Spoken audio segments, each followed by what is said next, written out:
원장님, 얼굴에 여러 가지 주름들 중에서 시중에 나와 있는 다른 시술로는 좀 개선이 어려운데 주부젠 시술만으로 효과를 바로 볼 수 있는 부위는 어디가 있을까요? 기존의 안면거상술이든 필러든 보톡스든 아니면 실리프팅이든 다른 방법으로 효과가 없을 때 주부젠 자가진피 재생술을 하는 겁니다. 미간주름, 콧등에 있는 주름, 눈가주름, 그 다음에 대표적인 게 팔자주름, 그 다음에 이제 마련의 주름, 특히 이제 표정 지을 때 이렇게 깊이 확 들어가는 칼자국 같은 이런 깊은 주름에는 주부젠 자가진피 재생술이라는 게 획기적인 방법이라고 자신있게 말씀드릴 수 있습니다.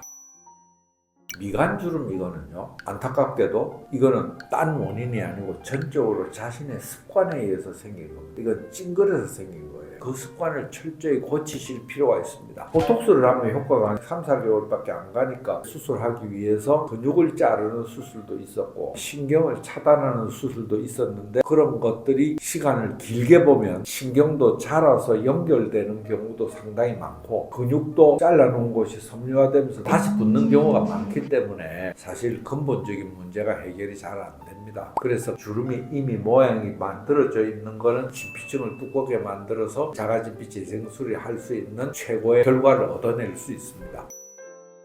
그 다음에 이제 아래쪽에 보면 콧등주름, 찡그릴 때만 주름이 생긴다면 보톡스가 도움이 되긴 합니다. 그런데 보톡스나 이런 걸로 또 해결 안 되게 뚜렷이 만들어져 있는 주름이라면 주부젠으로 이건 쉽게 자연스럽게 됩니다. 이건 정말 제가 자신 있게 권할 만합니다. 위에 입술에 있는 이 고양이 주름에 대해서 말씀을 드리겠습니다. 이 고양이 주름 이거는 이제 되게 피부가 두꺼운 분들보다는 피부가 얇은 분들이 많이 생기고 왜 그런가 하면 피부 자체가 나이가 들면 두께가 얇아집니다. 얇아지는 데다가 탄력도 떨어지죠. 그러면서 밑에 근육은 많이 움직이게 되죠. 그게 한 번, 두 번 겹쳐지다가 주름이 완전히 깊어지게 되는데 이거는 주부젠 자가진피 재생술이 확실한 방법인 건 틀림없습니다.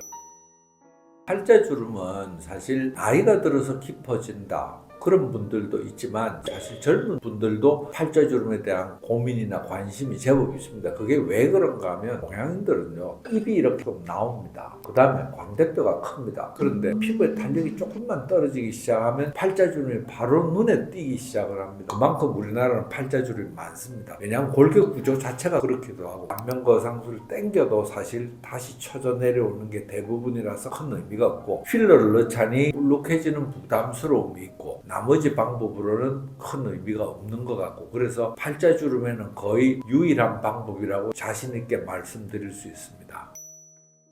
마련의 주름 이것도 사실 나이가 들어서 깊어지는 건 아닙니다. 이건 젊을 때부터 그냥 있는데 이게 이렇게 처져서 생기는 거죠. 안면거상술이나 어떤 방법으로든 이 처진 게 제자리로 올라가는 게 현실적으로 안 되니까 이 주름을 피는 방법으로 주부젠 자가진피 재생이 가장 좋은 방법이라고 제가 자신 있게 말씀드릴 수 있습니다. 오늘은 우리 얼굴 여러 부위 중에서 주부젠 자가진피 재생술로 하면 결과가 좋다고 알려진 부분을 제가 순서대로 설명을 간단하게 드렸습니다. 그러나 본인이 수술 후에 결과에 대한 만족도가 다르니까 시술 방법과 결과를 구체적으로 생각해보고 와서 상담해보시고 본인이 잘 선택하시기 바랍니다. 솔직한 의사생활 성형외과 전문의 진세훈이었습니다. 감사합니다.